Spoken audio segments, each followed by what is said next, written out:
Donovan Edwards reveals a massive injury he had played through last year at Wolverines Weekend in Traverse City. Michigan has a huge recruiting weekend, which is continuing in a way. And Michigan announces a big NIL initiative on this Locked On Wolverines. You are Locked On Wolverines, your daily podcast on the Michigan Wolverines, part of the Locked On Podcast Network. Happy Monday. We are back and doing it. Locked On Wolverines podcast, part of the Locked On Podcast Network, where it's your team every day. I am your man on the ground, Isaiah Hole, publisher of Wolverines Wire through USA Today Sports Media Group. And I was on the ground up in, well, technically, I guess it was Acme, Michigan, but at the Grand Traverse Spa, or Resort and Spa is what it's called, up north. And it was an awesome weekend. There were lots of, it was jam-packed full of people. It was, the banquet room for the dinner was very similar to like what you would see at like the football bus. It was a really cool event. Went with Anthony Broom from On3, and it was not. Just keep on getting error messages from my computer here. It was not. How do I put it?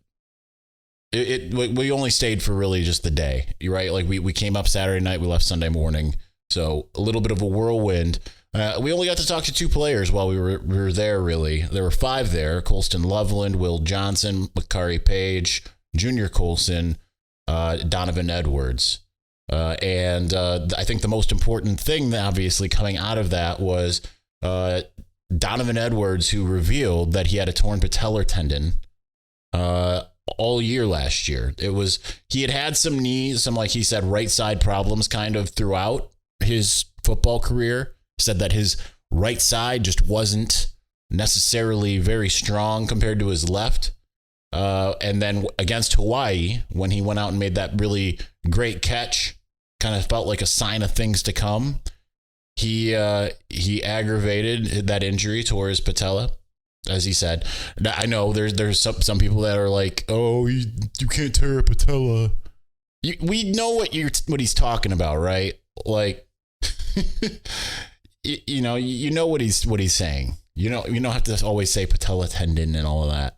Anyway, so he played through the rest of the year with that, as well as the broken thumb. Really, really banged up. I think it's extremely impressive as someone who has some knee issues. I can't do lunges at all. I have one of my knees is so weak that it just can't do it. Ever since I broke my foot back in the day, I can't do lunges. Like, I literally just can't bend like that. Yet he's out there running, doing a bunch of crazy stuff, right? Those two runs against Ohio State came, and he's out running everybody there, and he's got a torn patella tendon. That is wild. And he's carrying the ball in his opposite arm. When you hear things like that, it makes you think of like Devin Gardner, 2013 Ohio State game, running around on a broken foot. As someone who has broken my foot, I can't imagine. I thought I was tough because I walked a mile home from where I broke my foot, but it was like a crawl, man. It wasn't running. I could not have run. And there are times where my knee has been so busted up, and I don't have a torn tendon or anything in there, that I can't run. I can barely walk, and here he is spending the whole season just kind of doing it. That's so impressive. That's amazing. I think what's even more amazing now, though, is that he is healed. That he has fixed the glitch, as they say in Office Space, right? So now he's got a hand that has been surgically repaired. He's got a knee that works correctly, doesn't have any pain anymore. He's strengthened that side of him. How scary is that Michigan backfield? Because a severely injured Donovan Edwards looked incredible when he was finally called upon last year. And now he's going to go out there and be able to do whatever he wants, assuming he stays healthy. So that is a pretty incredible thing. That's a huge win for him. That's a huge win for Michigan. It's funny talking to him because I just think about when he was like a sophomore in high school, and when I first met him, and talking to him kind of felt like it was a challenge to some degree, right? Like it felt very labored. And now he's just got all kinds of things to say, and it's really funny to hear him just, you know, he's one of those guys now. Remember how, if you've been watching or listening to the show, I've said Michigan doesn't have those characters, right? They don't have those guys where it's like, you know, if you're getting them, you know, you're about to get gold, right? Aiden Hutchinson was one of those guys. The 2016 class had like 10 of those guys. 2015 had Drake Johnson. Donovan Edwards is one of those guys. You know, he is going to say something, and it might come off as a little crazy, but in a good way. So that's exciting. But otherwise, I mean, the weekend was really great. I just want to do a very quick, like 2-minute recap on that of what I got to kind of take part of. Huge shout out to Eric DeBoer, who up at Grand Traverse Resort and Spa, who set the thing up along with Valiant Management and WTKA. But he's up there on the ground, did an amazing job putting this thing together. And the people I met were fantastic as well. And I appreciate those of you who watch and listen to this podcast. And there was the dinner was really cool, hosted by, I mean, there was a bunch of people there. John U. Bacon and Ira Weintraub, Sam Webb, Devin Gardner. They did their kind of reprise of Monday Morning Quarterback.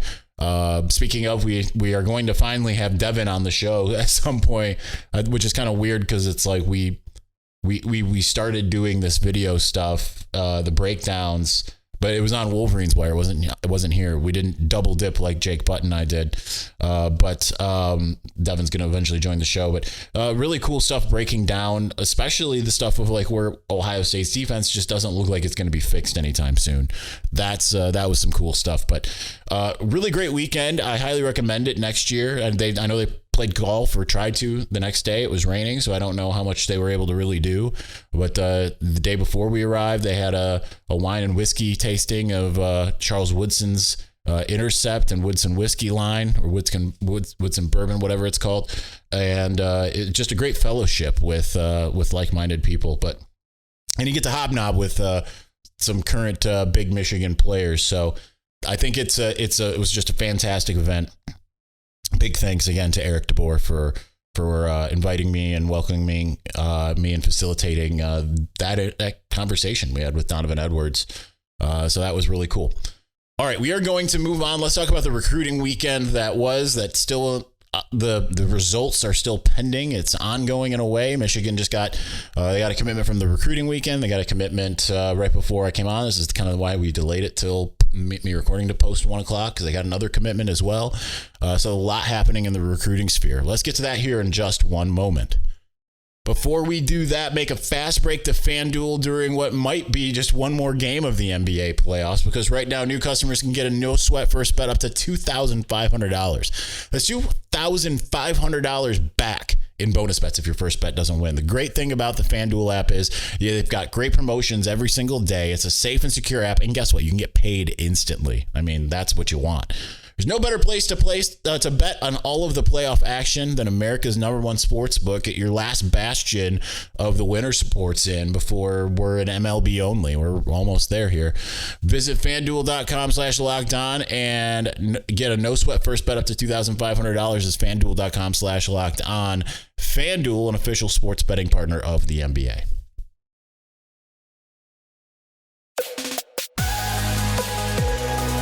All right, let's continue on. Michigan had a giant recruiting weekend. I don't recall. The great thing about being a passenger is that I was on Twitter a lot of the ride, which I'm amazed that I didn't get car sickness, but was like scrolling through and seeing all the pictures coming out of it. I don't recall seeing a recruiting weekend where there's that much coming out of it. Right, like as soon as we were leaving the hotel, picture surfaces via Steve Wiltfong of Ryan Wingo and Justin Scott. And it's like, all right, that's really the only one I think we really saw of Ryan Wingo. He's the 5-star wide receiver out of Missouri. That seems like an uphill battle, but like we said, getting him on campus and, he got to witness some beautiful weather, perfect weather while he was here. I think that's the best you can ask for. And you hope that the plan that Michigan was able to give him certainly turned his head a little bit. Same thing with Justin Scott. I think he's a little bit less of a long shot. Michigan's long been in his recruitment. But getting him there along with David, how do you say his name? Pele, the defensive tackle from Pennsylvania. Getting guys together like that to bond is huge. Now, I think and Owen Wafel, who actually was one of the commits, right? He's the one who committed coming out of the visit. They finalized the Notre Dame flip. And the guy that's a 3-star on some services, 4-star on others. So we take the higher one there. He's a 4-star. And it's exciting to have a defensive tackle type guy who can play either position available to you there. But the fact that they can bond and all of that is huge. And speaking of it, that's where I think the most impressive showing that Michigan had was you had Boo Carter, who is planning to announce his commitment, I believe, at the end of this week. Long been thought to be a Tennessee guy. We had him in our best guest list about a month and a half ago. He had about what seems to be about as good of a visit as he could. Maybe he's back in the class. Really good friends with Jacob Oden, who was there on campus with him. You have Bryce West, the Cleveland Glenville, the Tedgen Seniors High School, the Buckeye Feeder program. That might feel like that's, out of range to some degree because of where he's from. I mean, it's long been like, oh, it looks like it's going to be Ohio State. But again, when you get a guy to campus and you give him a plan and you show him kind of what that might feel like, he's been to campus before, but you put on the full court press, showing something different. You add in this Empower stuff, which we're going to talk about in segment 3. That can change things. And then again, you get him with some of those guys who you can sit there and say, I can see myself playing with him. And then you got Johnson Rubel, who's at IMG Academy, another cornerback, who really the only thing we saw was him in a couple of the group pictures. There was one really great shot that Michigan took, a couple of them that went on the field that looked great. But his big thing was he shouted out Jabril Peppers on Twitter, and Jabril quote tweeted him. And I mean, when you get that type of attention and feel that kind of love, it can certainly make an impact. And again, I think you can't undersell the brotherhood, right? You can't undersell when you get a bunch of guys like-minded and you develop a bond, right? Especially when it is a Michigan-Ohio State battle for a couple of these guys, Johnson Rubel, Bryce West, because now you're starting to sit there and say like, wait, do I really want that guy on wearing the other team's uniform? Like, I want to be with that guy, not against that guy. I mean, they're not going to play directly against each other in a game if he went to if either of those guys went to Ohio State. But certainly, like, to be able to develop that bond, it's a big part of it, right? And that's where this 2024 class has done a really, really good job. So that is huge for Michigan to get some of those guys just on campus. I mean, this felt like one of the biggest recruiting weekends that they have had in years. And yet I think the best in some ways is yet to come in the next 2 weekends. So long have I kind of thought, and I think this is the prevailing thought, that Aaron Scott, the Ohio-based cornerback, is the more likely of the two Ohio cornerbacks to look like they could end up in Ann Arbor. Andre Evans was looking like he could be that guy, but he's getting crystal balled to LSU now. So really now it's starting to feel like the board is starting to sift out. And if Michigan can be smart and show them the same types of clips that we saw at Wolverines Weekend, thanks to Sam and Devin Gardner, I don't know how much negative recruiting they're going to do. They're more going to show like, hey, we put our guys in the right place. But if you really want to break down, you could be like, oh, we're just going to show you what some receivers and tight ends did against Ohio State just because, right? Like, let's look, let's just show you. Then maybe they get an idea of like, you know what? Going and playing in Ann Arbor is a smarter decision for me than going and playing in Columbus. So at least they are... They've certainly gotten Michigan's best shot. We'll see where those guys go. The other big name, I don't know if I would say big name, but certainly highly coveted by Michigan, Micah Kapana, the 3-star running back out of Bishop Gorman, which is a powerhouse high school in Las Vegas. You know that high school is being where Tate Martell and Dorian Thompson-Robinson hailed from. But Michigan certainly likes him. And while Michigan's planning on hosting Taylor Tatum, it sounds like they would take Micah Kapana over him if he was to choose to get in the class early. Tatum certainly has gotten a stronger rep with USC, so that's not necessarily even a lock. And let me just put it this way. I have a pre-write for Kapana to Michigan. So that is where I think that would probably go, as I feel like Michigan's in a good spot there. But heck of a weekend for Michigan. I can't wait to see how this all kind of plays out, right? And they got Jaden Smith today. He was not part of this last weekend's visit. He went to Virginia Tech, but he is he's only rated by On3 as a 3-star linebacker. Has some pretty good offers. Kentucky and USC, pretty good offers for not having any kind of ranking at all on any of the other sites. So Michigan clearly sees something in him, and they had offered him late last month, and he's already in the class.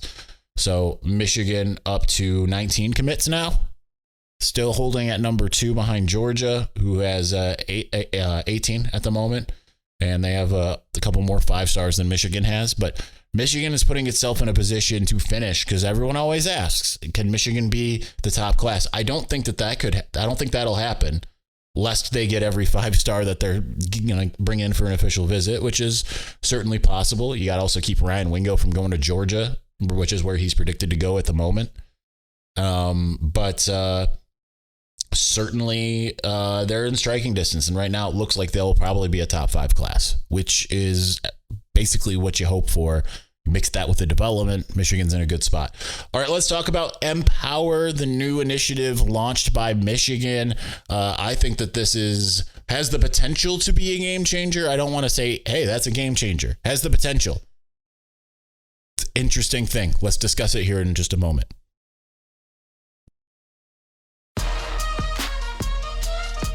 All right, so Michigan announced via Twitter, Empower. I don't think I got an email on it. I just happened to get the tweet, and they do have a release. The release, we'll read that to you here in a moment. But strong endorsement from Jim Harbaugh, Blake Corum, and JJ McCarthy on the video, showing highlights of them meeting with business leaders, showing them doing their team trips, basically putting into action what Michigan has long espoused. Really starting with that 2019 class, it felt like the recruiting pitch was making a 40-year decision over a 4-year decision. You might remember Giles Jackson coming onto this very program as someone who had recently committed and saying exactly that. But this is harnessing the full power of of NIL, of the Michigan alumni community, of entrepreneurship, forward thinking, business, all of that stuff. So here's the release. The University of Michigan football program announced Monday the formation of Empower, a brand for life program designed to assist the next generation of Wolverine football players as they navigate internships, mentorships, entrepreneurship, and NIL. Empower Brand for Life is a new venture created to assist student athletes as they develop personal brands, build and navigate business ventures, and pursue opportunities through name, image, and likeness. The program is designed to further Michigan football's mission by expanding the tools, resources, and experiences required to help players flourish throughout their life. The program will be partnering with its greater supporters in a series of exclusive gatherings in Chicago, Grand Rapids, Los Angeles, New York, Ann Arbor, and Washington, D.C. to share insights on the 2023 football season and discuss the launch of this player development program. So this is kind of, I think, what we've been waiting for.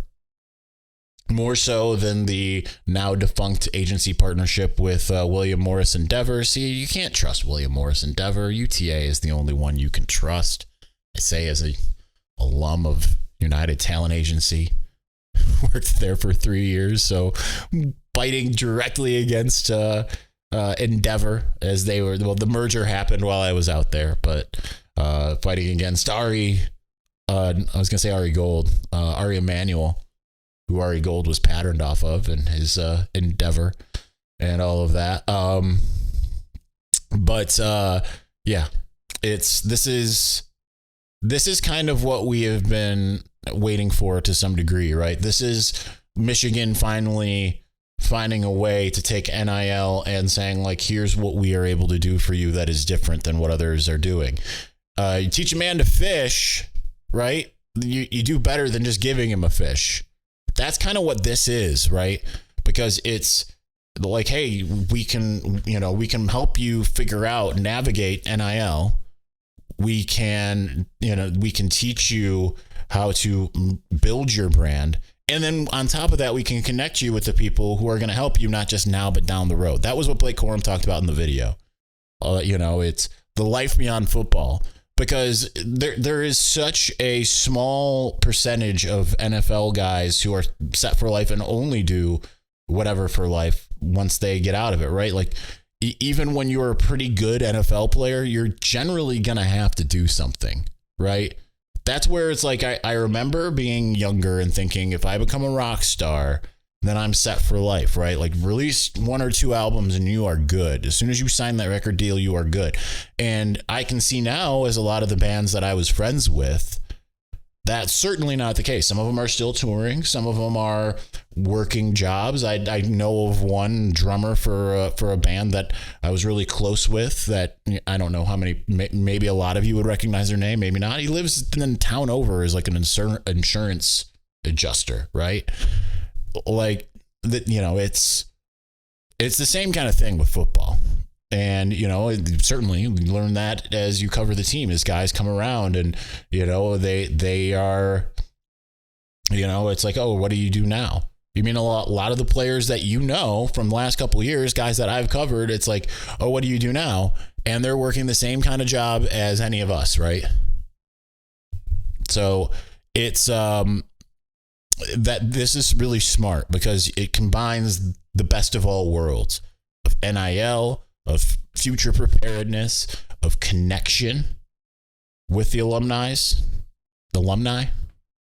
That is so, that's how I got into what I'm doing. I would not be here if it wasn't for the Alumni Association, the greater Detroit chapter. Rich Hale and the recently departed Brian Wassman and Shelly Kovacs. They were the ones who put me in the position to be in this job, because it's Michigan looks out for its own. So this combines all of that under one umbrella. And I think that this has the potential to really be big, right? Michigan doesn't want to do pay per play. So what it's going to do is it's going to find a way to be smarter about it and make it where it's not, hey, we're going to give you $50,000 if you can come here. They're not going to do that. Instead, they're going to be like, we're going to teach you how, if you come here and build yourself into a name, how you can make that $50,000. We're not going to promise it to you, but we're going to promise you all the resources so that you can get that. And furthermore, we're going to promise you how you can build something that outlasts your football career. That's so smart. That's so good. That's what Michigan's long. If you figured that this is the direction they were eventually going to go into, and it's amazing that they found a creative way. I mean, it's not amazing in the sense of I'm surprised. Under Jim Harbaugh, everything has been innovative. The satellite camps, just the transfer rules, all these things have been forward thinking on his end, and this is just another element of it.